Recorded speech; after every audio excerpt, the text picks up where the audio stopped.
Hi everyone, welcome to this month's virtual performance chapter meeting. We're very excited to have everyone here and our speaker today, of course. Just quickly, we're going to go over some items before we get into the presentation. My name is Leslie Weed. I will be hosting today.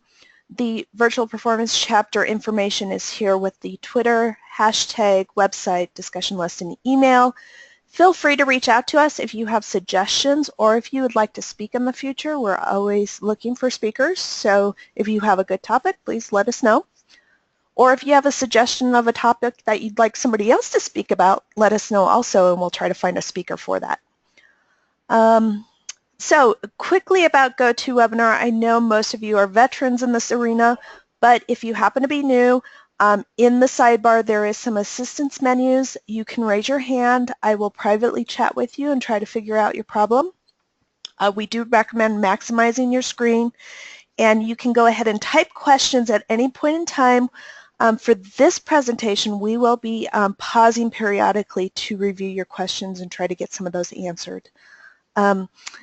Also, as a reminder, audio is only available through your computer speakers. There is not a dial-in number. Okay, our sponsor, SolarWinds. Big thank you to SolarWinds who sponsors us so we can give out a gift card. So one of you, the attendings today, will get a gift card that'll be announced post the end of the webinar later in the week, and it'll be on the website, and the president of the chapter will reach out to you personally.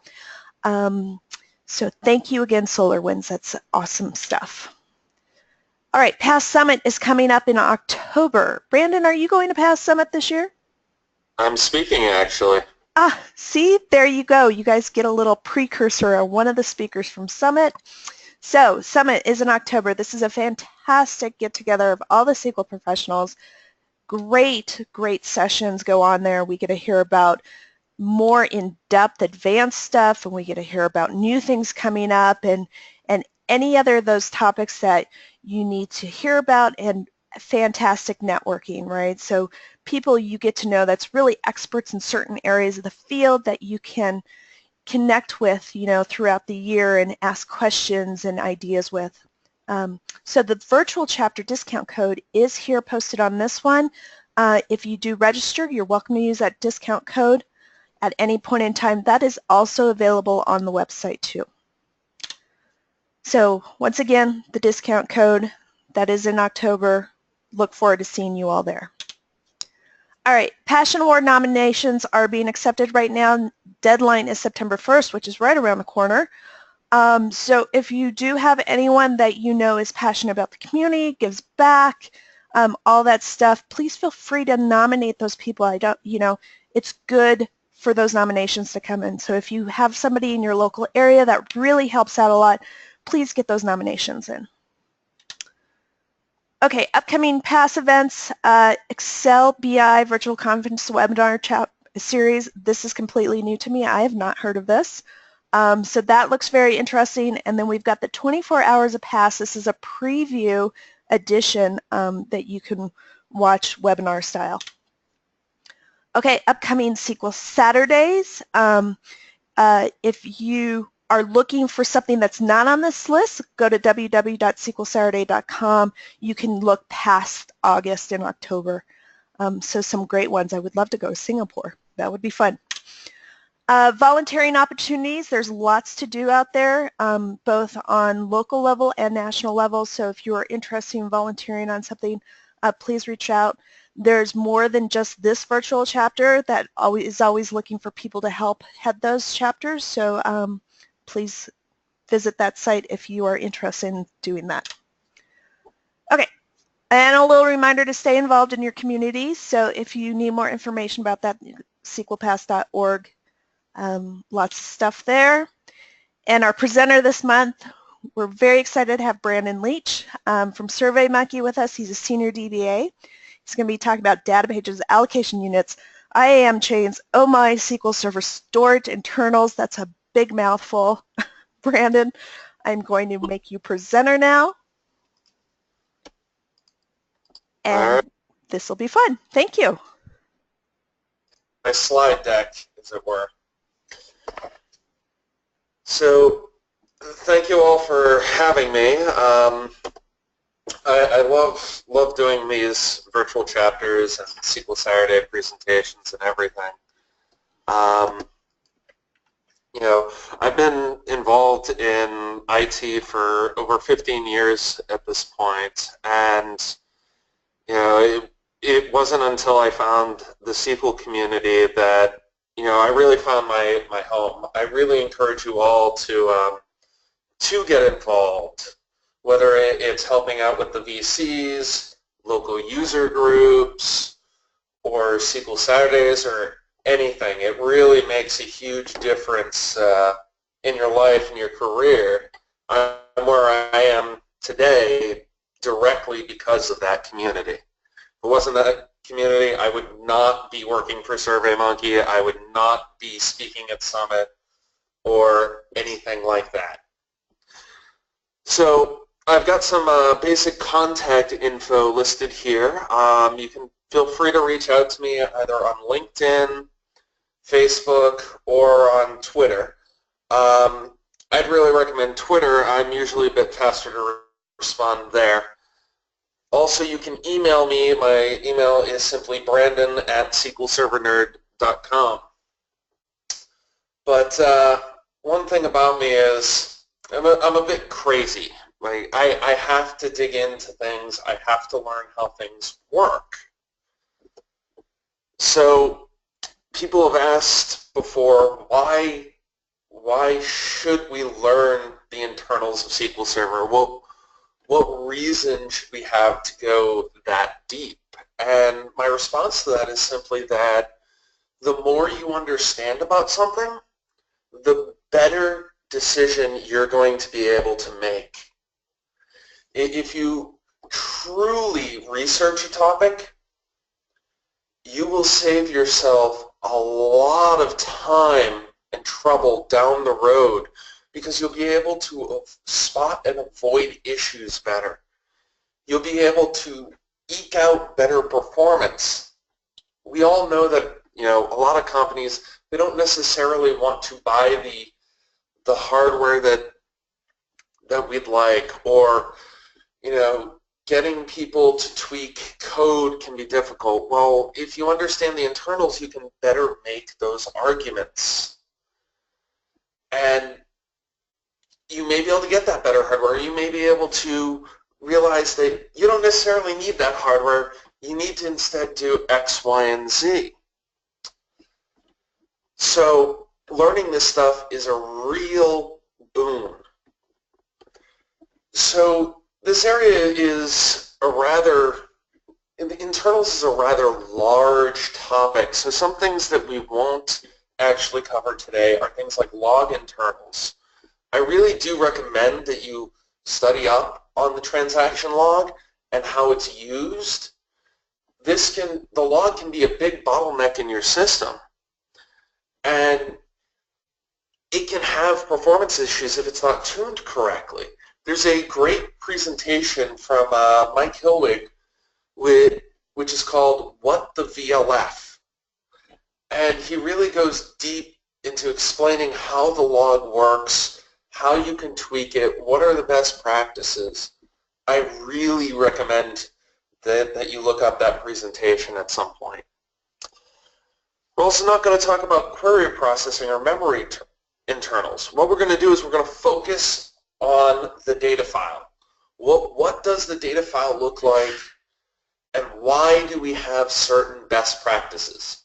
Why do certain best practices exist?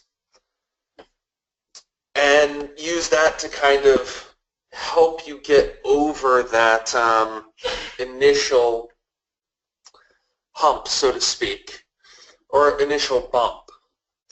Now, what we are going to cover today is an overview of what a database looks like on disk, how it's physically structured, what's within the file, what does a row look like, what is a page, what is an extent, what are allocation units. Then we'll talk about some of the differences in how SQL Server keeps track of, or some of the differences in behavior between heaps and clustered indexes. what changes internally, why that affects performance. We'll also talk about how SQL Server keeps track of these things called pages, and what hotspots we can find in our data file and how we can alleviate those issues. Now, before I go on, I should mention that I do in fact work for SurveyMonkey, as you saw, and the little things matter. Like that, a lot of people will say, oh, you know, that's not worth doing because it's never going to cause us an issue. Well, SurveyMonkey used to be really small. As it grew, as every company hopes and strives to do, the mistakes made years ago became more and more evident. And now, a lot of them are really hard to deal with and cause a lot of extra work. So by designing your systems with performance in mind from the get-go, you save yourself years of trouble down the road. Now, today we are doing 7,000 transactions a second, and we measure tables in terabytes. So for us, every little bit of performance matters. So let's dig in here. So a database on disk is made up of files. You have your log file, but you also have data files. And data files are organized into what are called file groups. Now you're always going to have at least one file and at least one file group. That file group will be primary. Here what you see is I've created a second file group called user file group. In other words, I'm keeping all of the system tables on a separate file group, which could even be on separate storage. When we talk about GAM and SGAM pages later, as well as IAM chains and stuff, we'll see why that might be a good idea. But in this case, the user file group has two data files associated with it. And data files are where your actual data is stored. And so what happens is in this scenario, SQL Server is going to round robin the data between the two data files. But it's going to put a preference on whichever file is smaller. Meaning if we add a data file here, we are going to instantly create a hotspot for new data.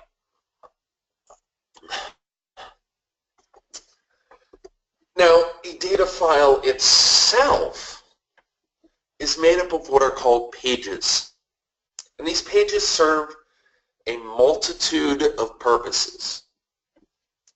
The most common by far page is going to be a data page. This is where your actual physical data is stored. We also need pages to track what other pages belong to a specific object or a specific partition. Now, then we also have pages that hold special metadata, and we're going to talk about two of those in a moment, the boot and the file header page. These are very critical pages.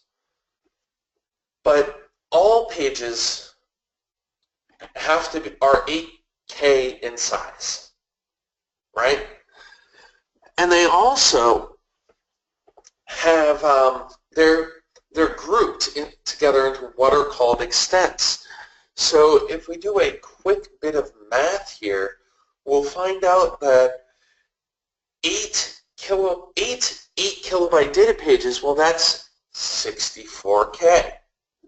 So if you've ever heard the best practice of setting the volume cluster size on your data volumes to 64K. That's why SQL Server likes to work with extents. It likes to pull extents off a disk and write them down. So in that way, we're making sure things are aligned. Now, there's a little more to it than that, because you have to go and make sure everything's aligned all the way down to your SAN. That means through the virtualization layer and other stuff, but this is where that particular piece of advice comes from. So let's quickly talk about the file header and boot page. So in every data file, you're going to have one file header in every data file. Now this thing contains information about auto growth settings, what database this belongs to. You can't actually, attach a file that doesn't belong to the database, and it uses the binding ID for that. And there's a special dbcc command that allows you to view that data, called dbcc file header.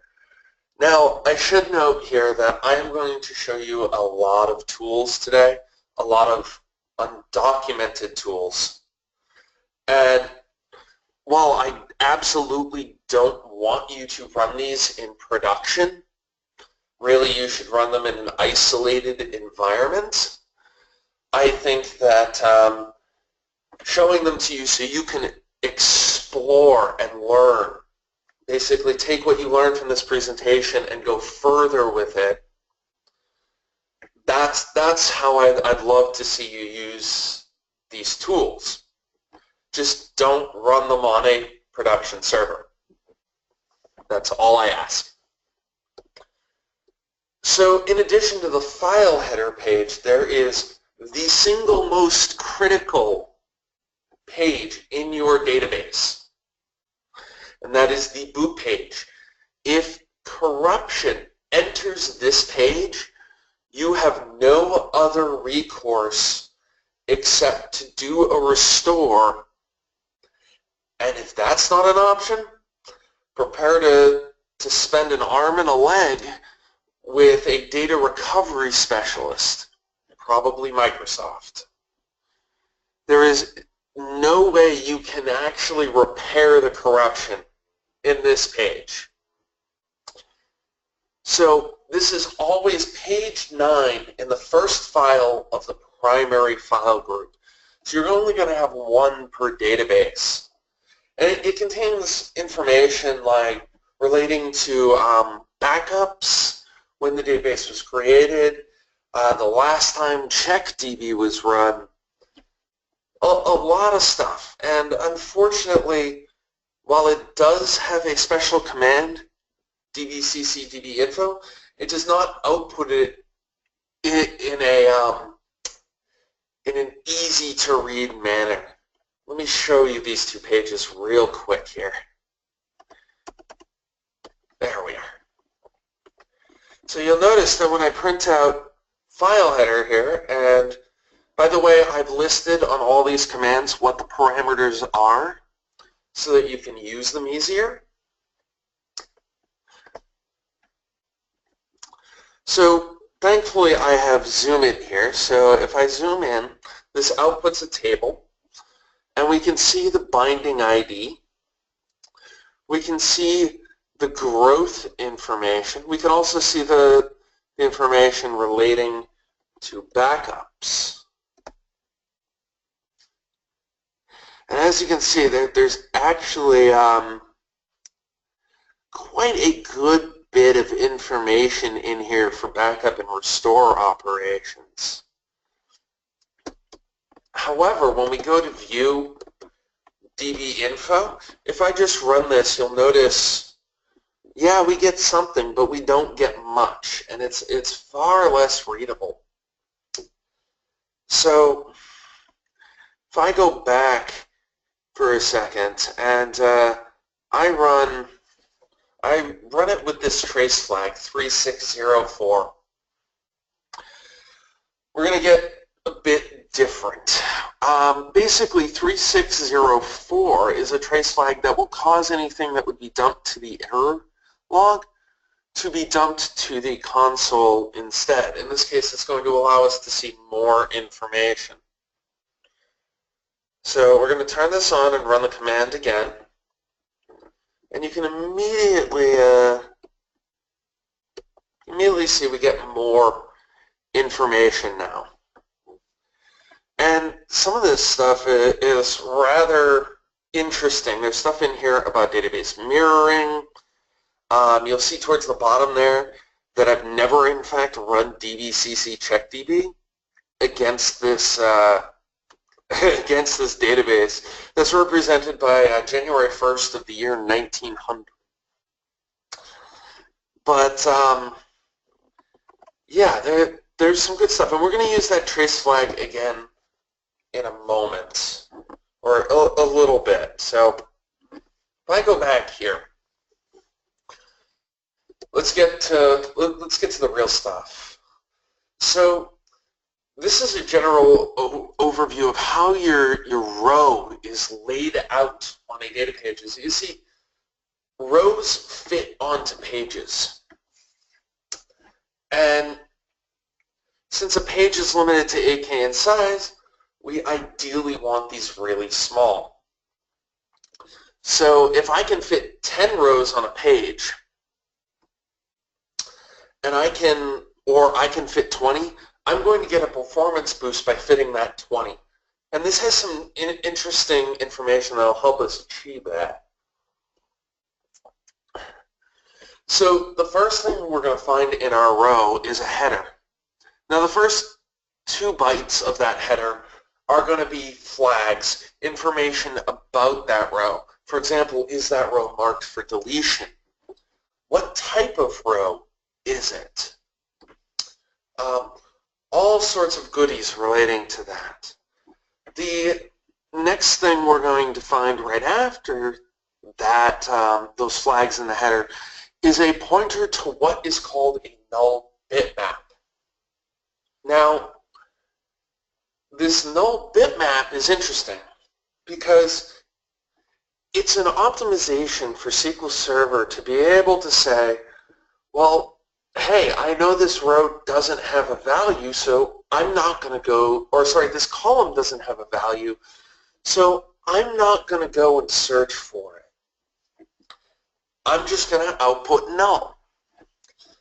It also provides a nice reference because we know that the offset at which the null bitmap starts, well, 2 bytes back from that is our count of fixed length columns. So we know we now know where to get that fixed length column really quickly, and we know where the fixed length column's data ends. So we're able to kind of traverse this row dynamically a little bit. Now, right after the null bitmap, we have a very, very special, probably the most interesting piece of the row itself, and that's the variable offset array. What this does is it's an array of pointers into the variable length data section of the row, and it actually points to the end of a column, essentially. So if we have a varchar 25 column, right, it's going to point us to the end of that column, and the 2 bytes, or the pointer right before the one we just used will point us essentially to the beginning of the column. So now we know where that column starts and ends. And the reason for the end, I think, is the fact that if it pointed to the beginning, you wouldn't necessarily have an easy way of knowing where the row ended. So by pointing to the end of each column, while the last pointer is actually also pointing to the end of a row. Now, the most interesting thing about this is the fact that if we actually don't have variable length columns in our table, we won't have a variable offset array. And we won't obviously have variable length data, meaning our row will end right after the null bitmap. So, sorry, water. So, before we move on to pages, now might be a good time to just ask if anyone has any questions. We do not have any questions right now. Awesome. Then we'll keep going. Cool.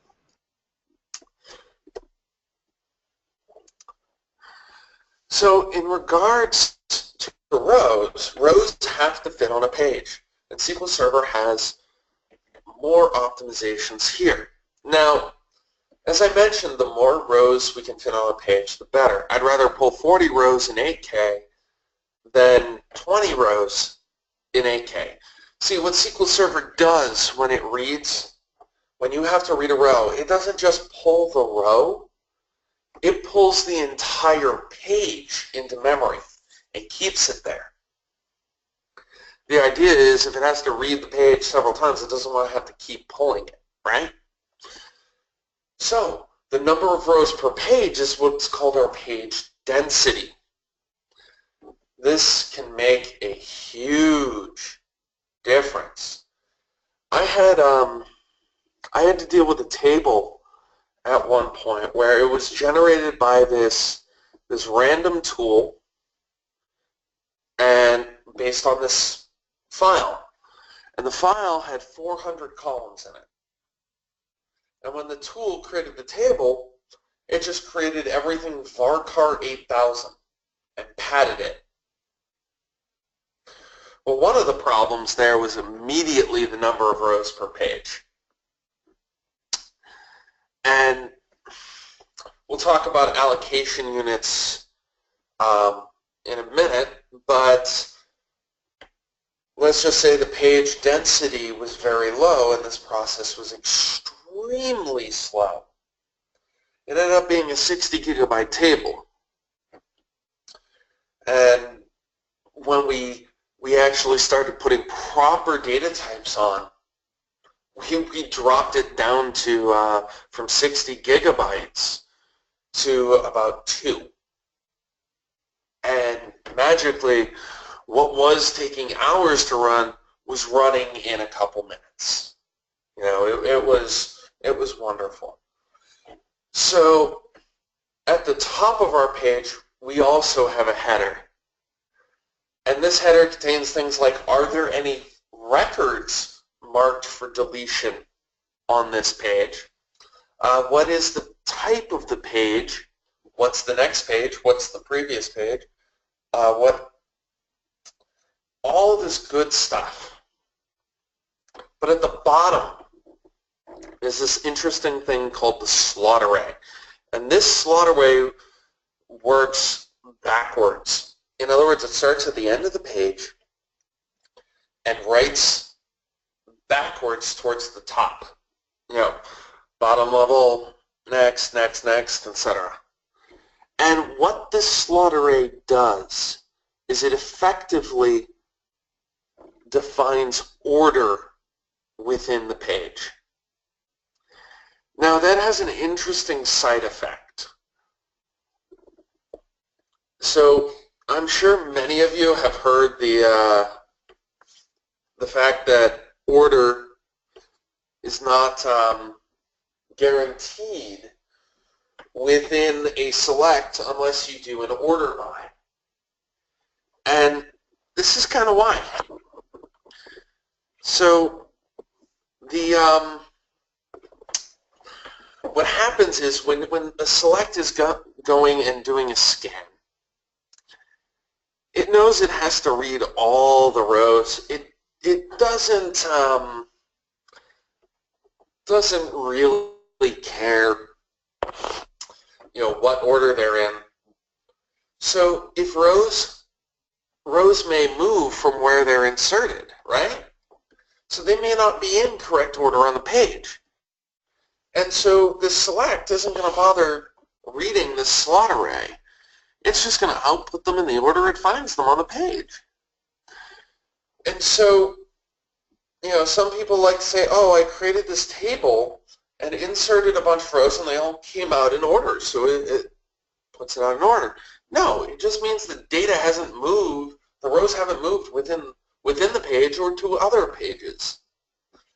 And thus, you're going to get surprised one day when suddenly you get a different order from what you expect because you didn't use an order by. Let's actually look at a page here. Let me show you some tricks to investigate them. So you'll see here that trace flag again, 3604, and you'll also see a command called dbccpage. Now this has a few parameters, db name or ID. It has then the file ID and then the page ID. And when we pump those in, along with the third option, which tells us how verbose to be,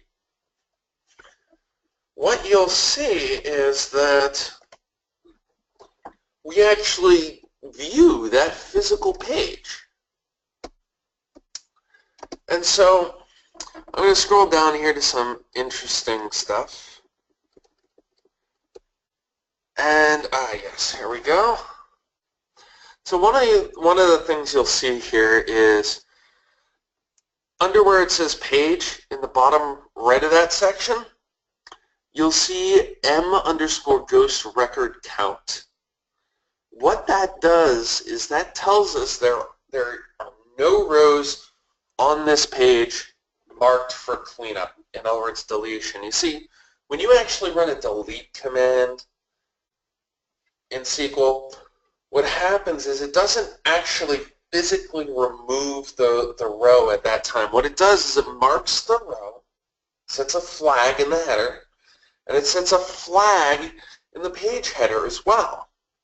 And there's this process called the ghost cleanup process that is going to come in. It's going to scan a certain number of pages and say, are there any ghost records on this page? Oh, there are. And then it's going to clean them up. If it doesn't find any, it'll move to the next page. You'll also get information about allocation status. Is this page assigned to an object or not? But the most interesting part is what we get below. So let me scroll down here.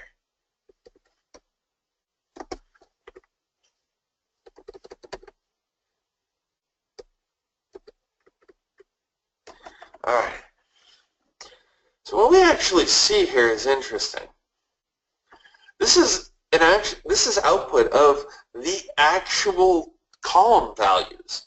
It tells us it's in slot 0, so we're looking at the first slot, and column 1. It tells you where that actually begins, what the offset is for that column, and gives us the value. In this case, we're looking at a system table. We can see that it's got ID, name, NSID, NS class, status, all these different columns, and we can see the actual values in here. So we can actually go through and look at these individual pages. Now, how do you find, how can you easily find what pages belong to an object? Well, there's a few different ways. This is probably the most dangerous dbcc command that's undocumented that I'm going to show you today. Do not run this anywhere near a production box. Do not run it near a staging box. It is heavy. And I built a special table to show you a very specific error in SQL Server, and it's a very large table, so I'm going to cancel this after a moment. This is one way. Okay. So what we've got here is a list of all the pages associated with that error 666 table that I built. And what this outputs is information like what the file ID, what file that exists in, what the page ID is, what object ID, what index allocation map it's associated with, what partitions, what type of data page is it, what basically allocation unit. We'll get to that. It's got all these pointers. Now you'll notice some of these are saying null. Well, that's because this specific page is actually a page used to track other pages. And we'll talk about this more in depth later. There's another way we can see this data here.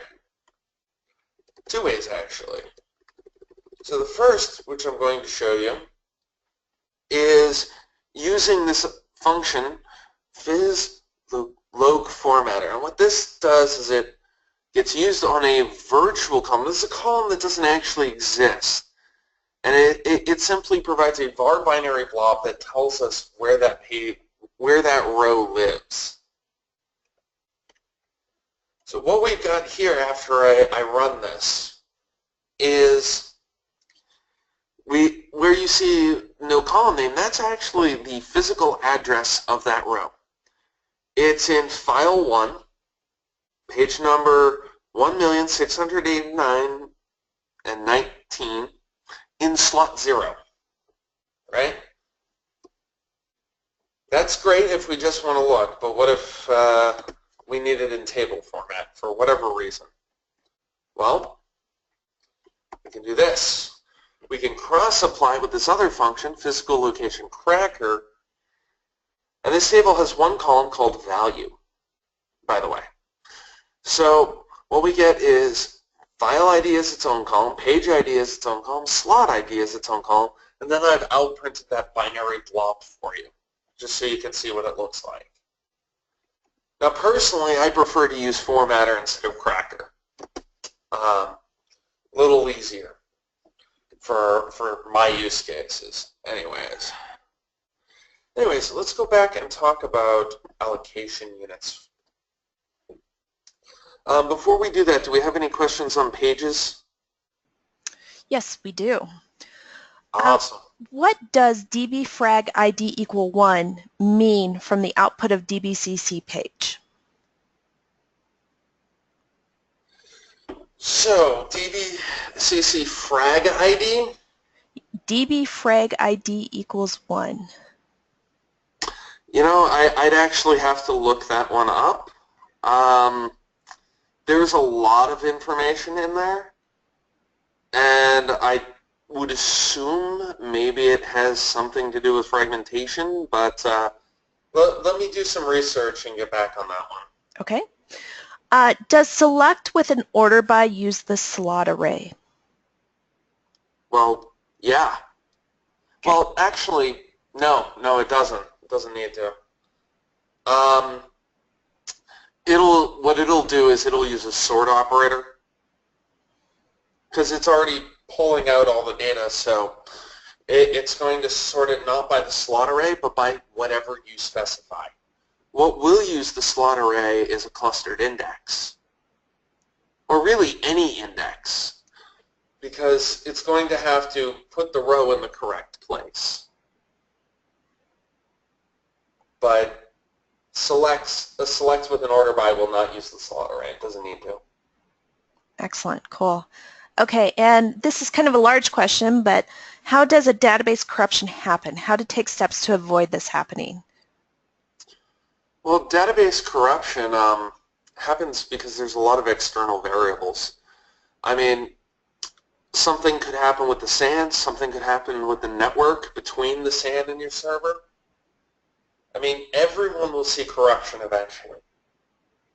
the steps you take to avoid it are running consistency checks as often as you can, and also going and testing your backups. Backups are useless if you don't test them. Cool. Yep. All right. All right. Let's move on to allocation units. So SQL Server has a few different types, a few different ways to store your data. The most common by far is going to be in row. We've just kind of seen that. But there are certain data types, and there are certain situations where, you know, that's not going to work. What if we need to store, you know, a 64-byte object in a column, right? So then we get these other types of storage. Now, if you're using var binary or you're using varchar max, your data is automatically going to what's called large object storage. And this is just a stream of pages for a single column in a single row. Meaning the moment you add a var binary column or a varchar max column, you have an effective page density of less than 1. Basically, anything you store in that varchar max is going to have an 8K data page or an 8K page for its value alone and nothing else. Really inefficient. Now, you do really want to avoid these.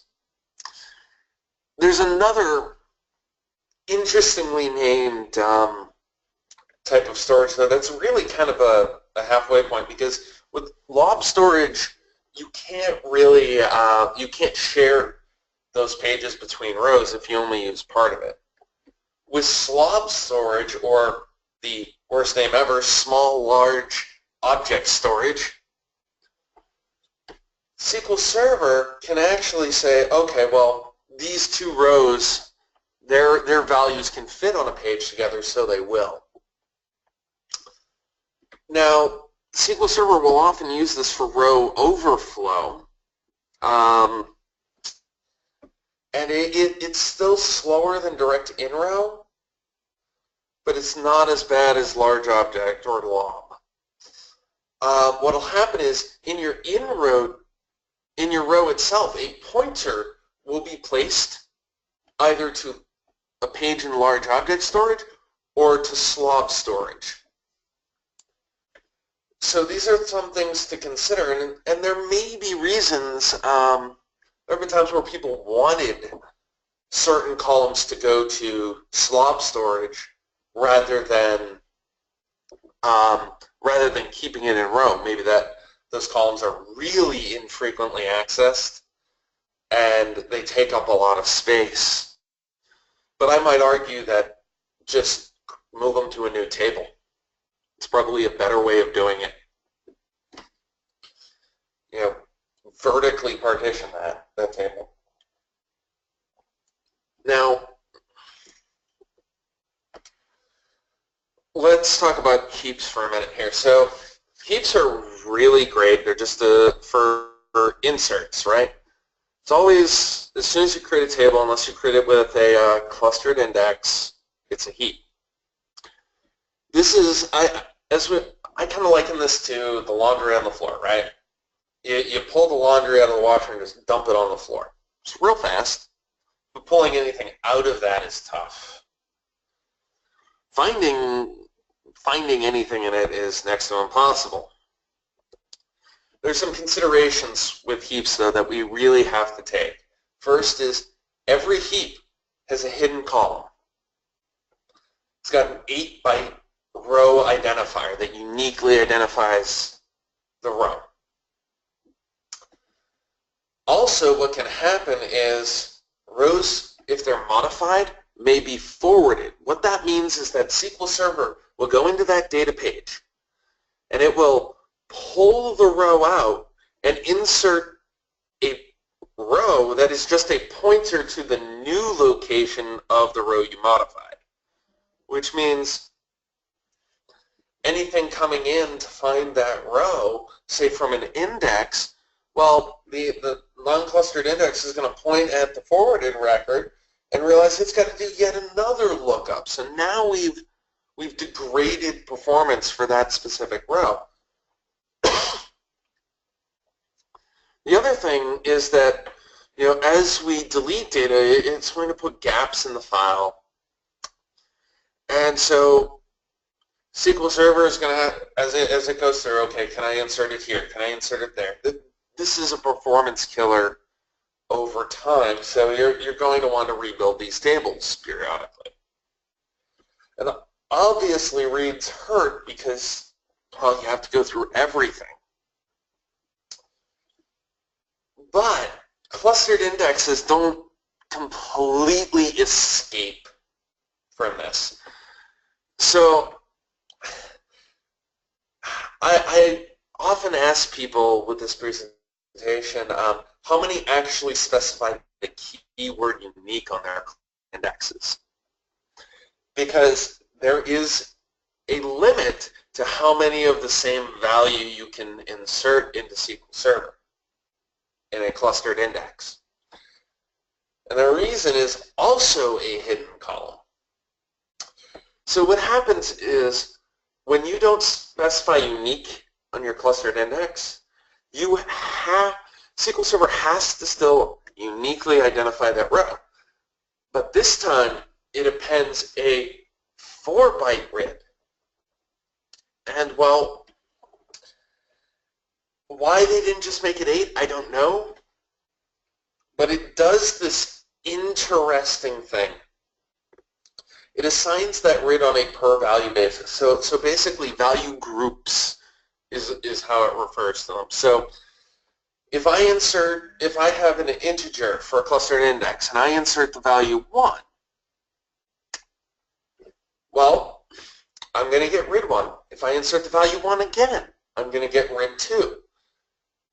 1 again, I get rid 3. If I then insert the value 2, I'll get rid 1. Now, here's the thing. Ran into an issue about a year ago where we were inserting the value 0 when we created any row in this one specific table, and then we'd come back and insert a real value later. The problem is because every row was coming in as 0 for its clustered index value key, that RID hit its max. And when it hit its max, we got this interesting error that I'll show you. So if I scroll down here, and I just run this, we get this unique error. The maximum system-generated unique value for a duplicate group was exceeded for index with partition ID blah. And it tells you to drop and recreate this index. Now the problem is that's really tough. I mean, you hit something like this, you've got a really large table, chances are extremely transactional. And so dropping and recreating an index on a critical table, not necessarily an easy thing to do, especially if it's your clustered index on a 10 terabyte table. It's not fun, trust me. So what we did instead, actually, after figuring out what was going on, is we had our engineers modify the application code. Instead of inserting the value 0, they picked any other value. And any other value can insert into that table fine. That bought us time to go back and actually fix the real issue, which we did. And now they are putting in the correct value the first time. So that is one of the more rare errors you will ever see in SQL Server. So clustered indexes have things to be aware of. Now, they're great for searching because SQL Server can go through them and say, I know the exact path I need to follow. It can do a seek instead of a scan. Or it can do a range scan. You know, a lot of options open up with a clustered index. The downside, another downside, however, is the fact that for your inserts, rows have to go into the right place. And if they don't fit on that page is going to have to split, meaning the page will become multiple pages. And this isn't necessarily a bad thing, might be a good thing. Some people have this default practice of setting fill factor to 70. I think that is a bad idea, but some people call it a best practice. The reason I think it's a bad idea is, yeah, it helps you with those, with inserting new rows, but now you've decreased your page density, which means you're affecting the length of time queries are going to take to complete. So in doing that, you have to be aware you may be gaining something in one area, but you're shooting yourself in the foot in another. Everything is a trade-off. So you need to think about what's more important for your situation. All right, let's talk about tracking pages. We're a little bit behind, so I want to try to catch up here. So I mentioned those index allocation pages. And these are interesting pages. So every object is going to have one IAM chain per allocation unit. And you're going to have one allocation unit per partition. So you can end up with a lot of these things. But every IAM page covers 4 gigabytes worth of extents. It's a bitmap. Does it belong to me or not? 1 or 0. So we can chain these IAM pages together and find out all the pages that belong to an object. Now, SQL Server will use these pages to figure out what extents to pull into memory.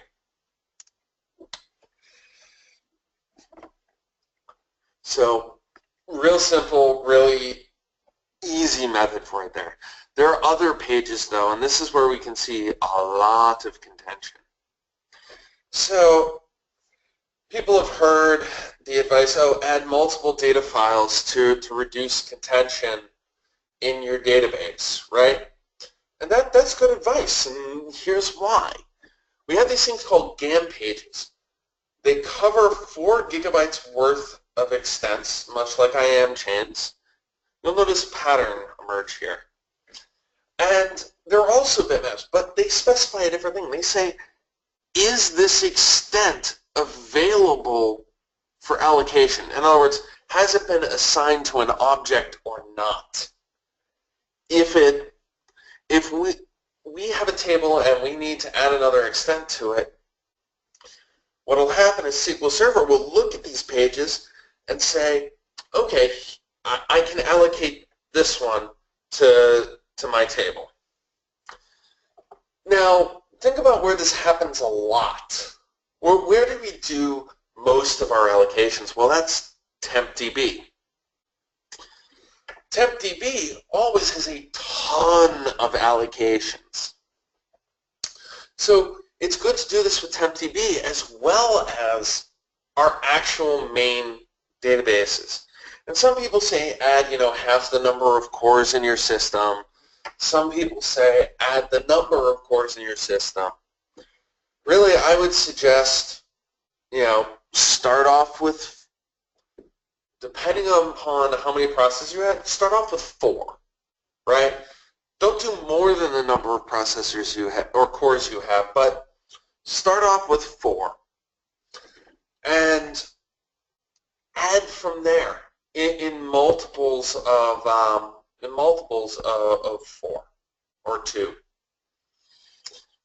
Take it slow. Find that point at which you've got enough GAM pages and data spread across enough files to reduce that contention.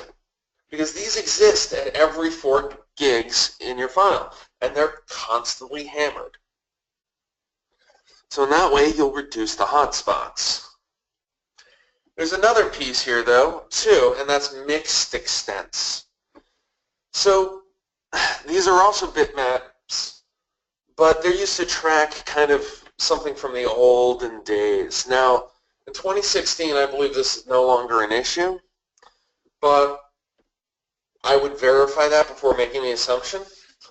Now, a mixed extent is one that's actually assigned to multiple tables. The idea being, back in the day, it was tough to just say, oh, hey, here's 64K. I mean, disk space was at a premium, and who needs 64K, right? So the first extent allocated to any table was always a mixed extent. So we needed a way of tracking those. So we got these SGAM pages, the shared global allocation map. And these exist side by side with the GAM pages. But why have mixed extent these days? For TempDB, this causes pain. We can actually get a performance boost by turning that off. And in fact, I do generally recommend that people do turn it off. Now, always, regardless of what anyone tells you, if you enable a trace flag, enable it in your test and dev environments first. Go do thorough testing on it. But this is probably one of the safer ones to enable. All it does is make SQL Server allocate a full extent the first time it does an allocation. So these SGAM pages, they become useless, literally useless. And there's no more contention on them. And SQL Server doesn't have to go down that processing path anymore that it would normally for them. So the trace flag is 1118, and it's really, really useful. But these are why we see people saying, oh, add data files, go through this, go through that. I mean, these are the best practices that, and where they come from, what's going under the hood. I wouldn't recommend applying this trace flag even if you didn't understand what an extent was and how it's used and how it's allocated. So by understanding this stuff, you'll better be able to make decisions on what best practices apply, what ones you should follow, and what ones you should actually question. All right, so let's open this up to last-minute questions here. Okay, let's see. Are pages and allocation units linked somehow internally? That's what an IAM chain does. So every allocation unit on a table will have an IAM chain associated with it. And that IAM chain specifies what extents are allocated to that object. So yes. Perfect, okay. In LOB storage, does null column data cause a data page to be allocated? If not, is that a useful method for allocating variable length, commonly null columns? Oh, hold on, could you repeat that? I think I missed part of it. Yeah, there's a lot in there. In LOB storage, does null column data cause a data page to be allocated? So you'll always have a null bitmap, but the data is not, if it knows it doesn't have to write out a value, so it's not going to write out the value in the row, if that makes any sense. Okay. What is the downside to using a unique clustered index? Well, all the rows have to be unique specifically. I mean, typically that's what we want, but maybe not always. I mean, Okay. I generally try to define unique on my my clustered indexes wherever I can. Okay. Here's a good one. What is a hobbit? You Well, guys are being besides funny already. the very short character from J.R.R. Tolkien, a hobbit it's basically, it means heap or binary tree. Love it. Okay, great. Um, all right. Let's see here. Oh, for variable length columns, that was back to the lob question. As somebody asked, are there any good books out there that you would recommend for this subject? Absolutely. So Kaylin Delaney has written one of my favorite series of books, SQL Server Internals, and she goes, it's a thick book, it's like 1,000 pages or more, but it goes through everything we discussed here in much more depth. It also goes through and talks about query processing, log internals. She's got how availability groups work under the hood, things like that. She's got a couple editions of it. I highly recommend the 2008 edition. The reason being is that there's stuff in there that kind of seems to have disappeared from the 2012 edition, but still applies. So while I like both the 2012 and 2008, I think the 2008 has some stuff in regards to internals, storage internals that are kind of glossed over in the 2012. Good point. Okay. Also, I got one more resource here. Okay. If you really want to go to the master of all this stuff, you want to go to Paul Randall's blog at SQL Skills. Paul Randall actually worked on the storage engine team at Microsoft for 10 years. He actually wrote DBCC, CheckDB. He took it from its previous version, rewrote it, optimized it. This guy's blog is full of just amazing insight. Yeah, he is an expert, that's for sure. Yeah. Okay, so here's just a clarifying question on the null one, the lob storage question. For varchar max, if I have a null value, does that mean that data will not be allocated in the lob? Well, it doesn't need to allocate anything, so no. So no, it won't be allocated. If it knows it's null, it doesn't need to write out the data. Okay, perfect. I think that answered it, definitely. Okay, I think we're going to wrap it up, everyone. Thank you for attending. This is being recorded, will be available on the website within a week. And Brandon, thank you so much for joining us today. It was a pleasure. Oh, thank you so much.